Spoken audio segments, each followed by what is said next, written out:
Opo, good afternoon po. Ako po yung candidate number 2, Shireen Balcueva po. Marilika Buyaw po, representing.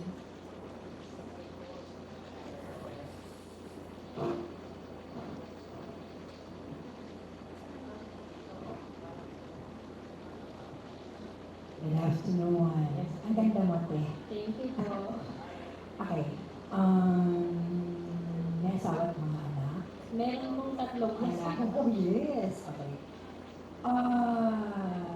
What do you do in life? Registered midwife po ako sa UniHealth Santa Rosa Hospital and Medical Center. So it deals with giving birth, Yes po. giving life. Yes right? po. Okay. Before ka nag-join sa Mrs. Philippines, what made you? I mean, ano yung greatest achievement mo? I mean, what's that? Being a midwife, you have your family, and then ano yung pinaka-ano mo bago ka nag-join? That pushes you, that made you decide to join the Mrs. Philippines. Ay, this is Laguna, sorry. Thank you po sa question.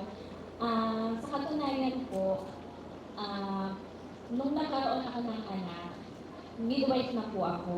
Without knowing po, nandun na ako sa after giving birth na nagpo-postpartum po ako. First baby ko po yun. Nalaman ko lang po siya, nagpa-check up po ako sa OB ko. Tapos, nung nalaman ko na nag-treatment po ako, doon na po umukay yung sitwasyon sa akin.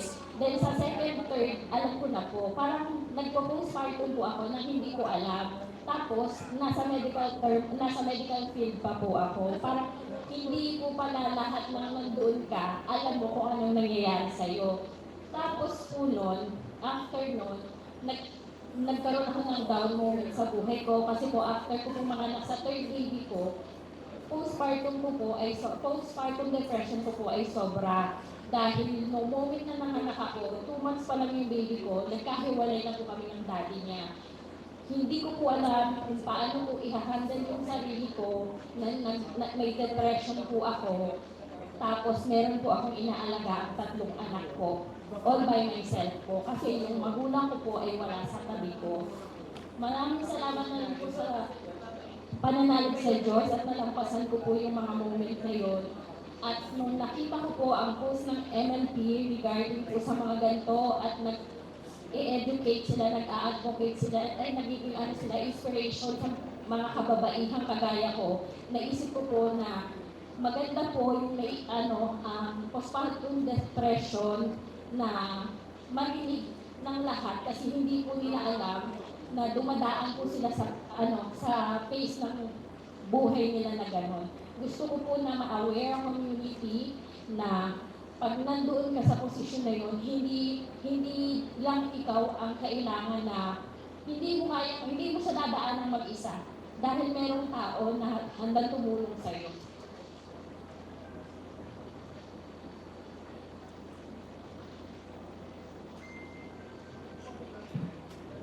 Question po.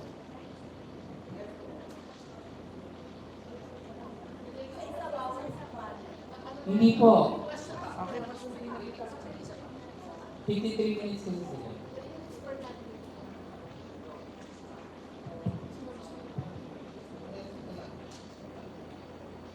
Good afternoon. So, what made you, or like, anong meron ka na dapat ikaw ang mananalo in this competition? Salamat po. Nararamdaman ko po na magiging boses ako ng kapwa ko kababaihan, kapwa ko nanay, na nagsasuffer bagong anak, na nawawala po sa kanila yung atensyon ng pamilya dahil nagwe-welcome sila ng bagong member of the family without asking them na kamusta ka. Kaya po nagkakaroon tayo ng postpartum depression kasi po nawawala po sila dun sa na kailangan ko din po ng aruga bilang ina. Gusto ko pong ma-empower yung mga kababaihan, mabigyan ng education, pregnancy pa lang po, prenatal pa lang po. Gusto ko na po silang ma-educate yung kasama nila sa bahay na para hindi na tayo mag-lead doon. Gusto ko po ng magandang prevention bago po mapunta sa gano'n. Okay, so, if ever, like for example, viewing or something na uh, may instance, in reality tayo. So, what if nag-against sa'yo your fellow candidates or fellow queens? What will you do na to continue your legacy or your being a queen? Paano mo siya i-handle? No one wants you or no one agreed with you. Nandun ka pa rin ba to be a queen or gagampanan mo pa rin ba ang pagiging queen mo despite of the circumstances? It's reality. Yes po. Kasi po, bilang nanay po talaga, gusto ko po talagang magkaroon ng legacy sa kapwa ko nanay. Kasi ang mga nanay po, ang nagre-raise ng future natin magiging leader. Pwede po yung mga inanak nila ngayon, ang future natin president, senator, nagagawa ng magandang batas para sa ating Pilipinas. Kaya dapat po yung health din ng magulang, mental health din ng nanay, ay naalagaan natin mabuti. Okay, thank you. Thank you. Well, I really joined Mrs. Laguna Philippines because I want to inspire and motivate and influence people, especially women and mother housewives. And I joined this talent because Mrs. Laguna Philippines is not only focused on the beauty, intelligence, and talent. It more focused on advocacy, charity, care, and helping other people. And personally, I love helping people. And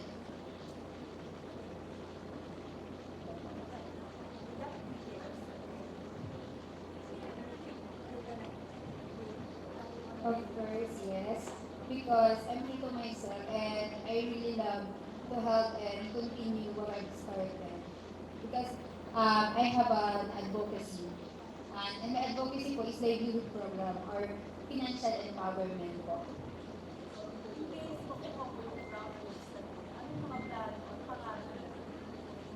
Well, ang gusto ko po muna is unang-una, magpag po yung gusto ng puso ko na mag-extend po ng help sa ating community through my advocacy po. Kasi I'm a business owner po, small business lang naman po.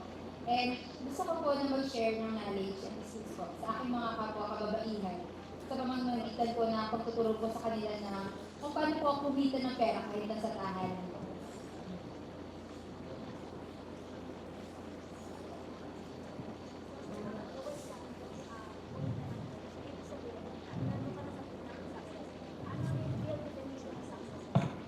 For me, being successful po is being content ka rin po sa kung ano meron ka and willing ka po ibahagi ka rin po sa iba. How do you balance family and personal goals? Ang family ko po is supportive. Nai-balance ko po lahat ng aking ginagawa po ngayon. Bigay po ng Mrs. Laguna Philippines through supportive po kasi yung family ko. Alam po nila and vocal po ako sa kung ano po yung gusto ko, alam ko ng full support po sila sa akin. And proper time management din po. Kasi as online seller din po ako, inaayos ko po muna yung mga schedule, like yung mga sa business ko po, yung sa family ko po. Pag may mga schedule po, like sa school po, naghahanap na po ako agad na pwede po mag-replace sa akin yung asawa ko po, na ito yung ma-attend sa ganyan kasi meron kami lakad for Mrs. Laguna. Kasi gusto ko po talaga na lagi po ako present kasi gusto ko po ma-experience po lahat. Especially, makita ko po kung paano po talaga kumitilos po ang organization. Okay, thank you. Thank you. Any about yourself? Hi everyone, my name is Marilyn Didia, 38 years old. I'm a mother of 3 kids and then I'm an online seller, distributor of any beauty products. And I'm also an ex-OFW. So, OFW ka pa now or Before, very aware ka ba sa mga nangyayari sa ating Pilipinas? yes po. Masasabi ka sa nangyayari ngayon? Ang masasabi ko sa ating lipunan ngayon, siguro yung magiging wise tayo sa pagboto sa susunod na halalan. Gamitin natin ang utak natin, huwag puro puso. And kung magbenta mo, Yes, totoo po yun.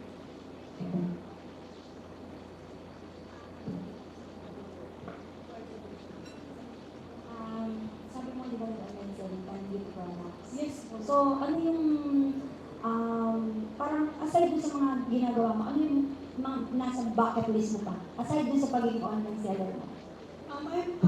Full-time mom po ako. Kasi po may anak po akong myopia. So, kailangan niya po ng kalinga ko.